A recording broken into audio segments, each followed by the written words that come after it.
follow one rule. And I'm not joking. This is what he said. Never fight the Fed. And I've learned that. So I will tell them, my advice is this Fed and Powell, I listen to him. And he's a serious guy.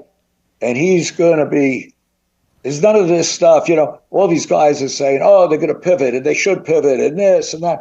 And, these guys that tell you that a lot of them are telling you that because they put all these people into these companies that are overpriced. And there are many good companies now, but many overpriced ones. And I am happy that Powell really means business. And I really think he does, because you must get rid of this inflation. And that's the worst thing an economy can have.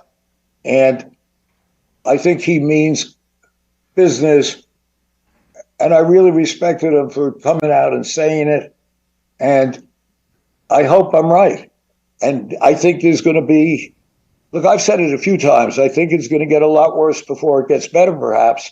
But all these people that are telling you he should pivot, you know what it is? It's like telling a drug addict. Let's say your kid's a drug addict and telling him, okay, you took enough, you stopped drinking enough now.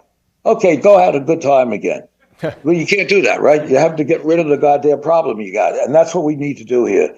And don't fool yourself. There's going to be a lot more headaches, I think, before we get out of this mess we're in. Because you can't have the Fed, even if they want to, over the last 20 or 30 years, the Fed was able to come in and save you and save the market, or they go into this taper tantrum.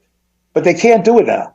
Because right now, even if they wanted to, you can't keep printing up money because it's going to just throw gasoline on the flames of inflation. So I think this is what you got to understand.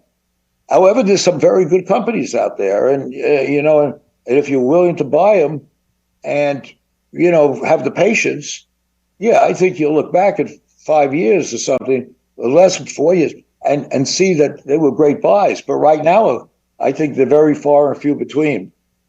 Well, this is great, Carl. Thank you for the advice. You said don't fight the Fed. I'm going to add another rule to that. I think everyone can agree is you also don't want to ever fight Carl Icahn either in a proxy battle. So we can